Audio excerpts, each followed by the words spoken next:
So you've bought some crypto. What do you do with it now? Run.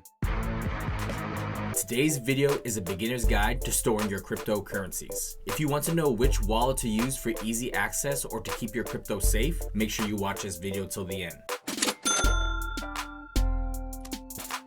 What is a crypto wallet? To simplify it, a crypto wallet is a wallet used to store your cryptocurrencies, but not actually. Crypto cannot be taken off the blockchain. What's actually in these wallets is the public and private keys that track custody of the coins. Your public key is used to make your wallet address. This wallet address is the address you share to receive crypto. Your private keys are like your password to custody of all the crypto in the wallet. Sharing your private keys would be the same as sharing your PIN to your bank account, so never share your private keys. That being said, you'll probably never deal with your private keys directly. You just need to access the wallet, which can be accessed with a PIN or a password you create. Each cryptocurrency will have its own wallet. A Bitcoin wallet for Bitcoin, an Ethereum wallet for Ethereum, and so on. If you send Bitcoin to an Ethereum wallet, those coins are gone. When sending crypto, you just need access to the wallet and a crypto address to send it to. The wallet will automatically use your private key to sign the transaction so your crypto can be sent. I should also mention that sending crypto from wallet to wallet will trigger network fees charged by the blockchain, so just keep that in mind when transferring crypto. Now, what are the two main types of crypto wallets? Custodial and non-custodial. A custodial wallet is a wallet where a third party holds your private keys. You still own the crypto, you're just trusting this custodian to manage and keep it safe for you. If you buy crypto on a centralized exchange or a crypto trading platform, that crypto is held in a custodial wallet. Think of this like money in your bank account. Do you trust the bank to secure your money and give you access when you need it? Some people don't, some people do. Not all exchanges or crypto trading platforms are created equal. Some get hacked, some have scammed, some freeze your accounts, some are expensive, some have insurance, some are regulated, and others are not. So why would you want to keep your crypto on a centralized exchange in a custodial wallet? The main reason is for easy access to crypto trading or sending it. If you're someone who is constantly buying and selling crypto, you don't want to deal with the hassle and fees of constantly transferring crypto from a non-custodial wallet to the platform. So it's good to keep some crypto on an exchange for easy trading and sending. Another reason why you might want to keep crypto on an exchange is to keep it secure. Now, don't get triggered. This is not for everyone. What do you think is more secure? Keeping your coins on a non-custodial wallet under your bed? Or keeping your coins on a platform with some of the highest standards of security in the world? Oh, for God's sake.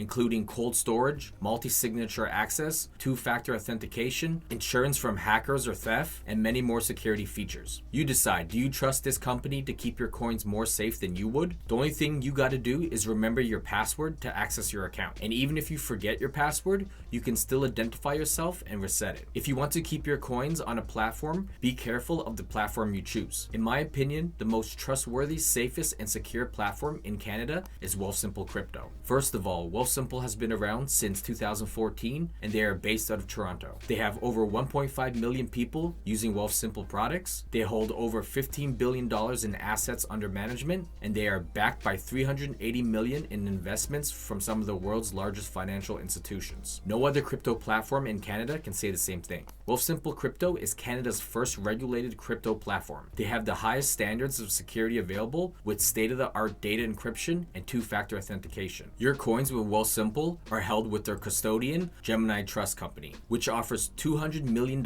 in cold storage insurance coverage, and Gemini is considered to be one of the most safest and secure exchanges in the world. And for extra protection, Wealthsimple is partnered with CoinCover for an extra layer of security. Other Canadian platforms which I consider to be the safest are the ones that are fully regulated with CSA and offer some kind of insurance, like Coinberry or BitBuy. All these safer platforms tend to have overall higher fees than these other platforms, but it's the trade-off you get for more security. That being said, most platforms nowadays are trustworthy enough to hold a small portfolio of coins like ShakePay, Newton, Endax, and Virgo CX. Just keep in mind your other options when your portfolio gets bigger. And as for global exchanges, they also can be a safe platform to secure your coins with insurance, but consider that they're a bigger target for hackers and maybe only regulated on some island no one has ever heard of. You should also consider distributing your coins on multiple platforms to reduce risks of losing your entire portfolio. Your other option is a non-custodial wallet. A non-custodial wallet is a crypto wallet in which you have full access and responsibility for your own private keys. There's no third party managing and securing your keys and coins, so your keys, your coins. A non-custodial wallet is usually a DeFi wallet, decentralized finance, meaning it's not centralized and not ultimately controlled by a third party. Like if you have money in a TD bank account,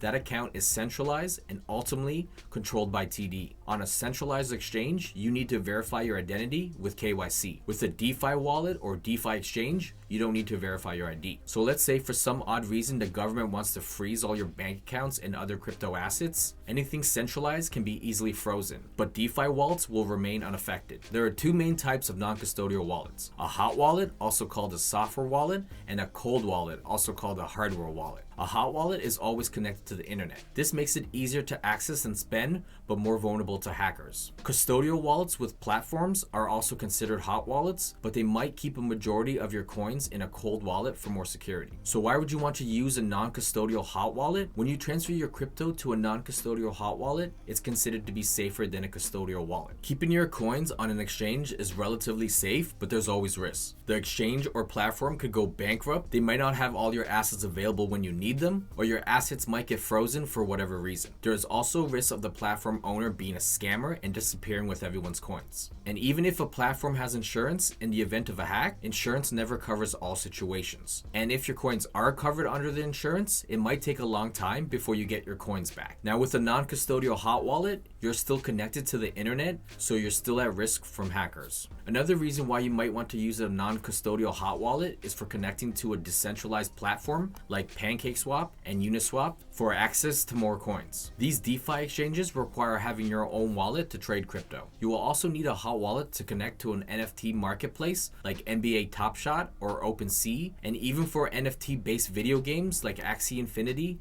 and Decentraland and many other DeFi applications. And lastly, with hot wallets, you can buy crypto directly on the hot wallet platform to avoid using a custodial wallet altogether. There are two main types of non-custodial hot wallets: a mobile hot wallet app or a desktop browser extension hot wallet. The two best mobile app hot wallets are Trust Wallet and the Crypto.com DeFi wallet. The two best desktop browser extension wallets are Exodius and MetaMask. The one you choose will depend on your needs, so do your own research to see which one you need. Although non-custodial hot wallets are considered to be safer than custodial hot wallets, they're still not the safest way to store your crypto. So I suggest only storing what you need in a hot wallet. For larger portfolios, the safest way to store crypto is in a cold wallet, aka a hardware wallet. These wallets are physical devices, almost like a USB stick. They have little screens and buttons so you can interact with them directly. Typically, these devices are connected to a computer to transfer crypto from a hot wallet to the device. Once you get your crypto or keys stored on the hardware wallet, keep this device in a secure place. Now, since this device is not connected to the internet,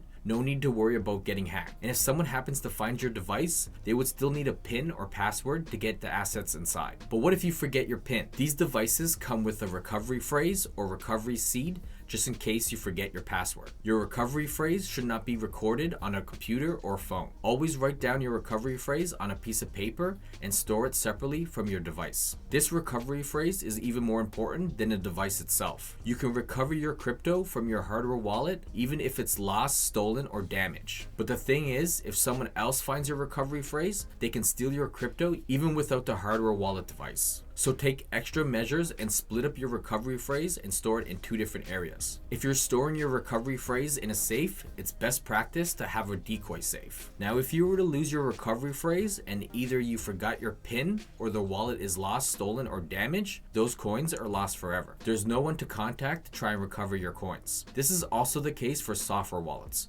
If you forget your password or lose your recovery phrase, those coins are lost forever. The main purpose of a hardware wallet is to keep larger amounts of crypto safe for longer periods of time. It's pretty inconvenient and can be expensive to transfer crypto from a cold wallet to an exchange every time you want to make a trade. So what are the best hardware wallets available? The two best hardware wallets are Ledger and Trezor. My favorite of the two is Ledger. They offer two main wallets, the Ledger Nano S and the Nano X. Unlike hot wallets, cold wallets aren't free. The Nano S will cost you $112 after taxes and shipping, and the Nano X will cost you $199 after taxes with free shipping. The biggest difference between the two devices is that the Nano S holds up to 3 different coins and the Nano X can hold up to 100 different coins. So if you're only storing Bitcoin and Ethereum, then the Nano S is all you need. But if you dabble in more altcoins, you'll want the Nano X. If you're someone with a small portfolio, it may not make sense to store a couple $100s worth of crypto on a device that costs you $100 to $200. But if you have thousands of dollars worth of crypto, the price of the hardware wallet may seem a lot cheaper. When buying a Ledger Nano or any other hardware wallet, don't buy them used and avoid buying them through a third party like eBay or Amazon. Although Ledger does have an official store on Amazon, it's best practice to buy directly from their website. Also, make sure you're using the correct website.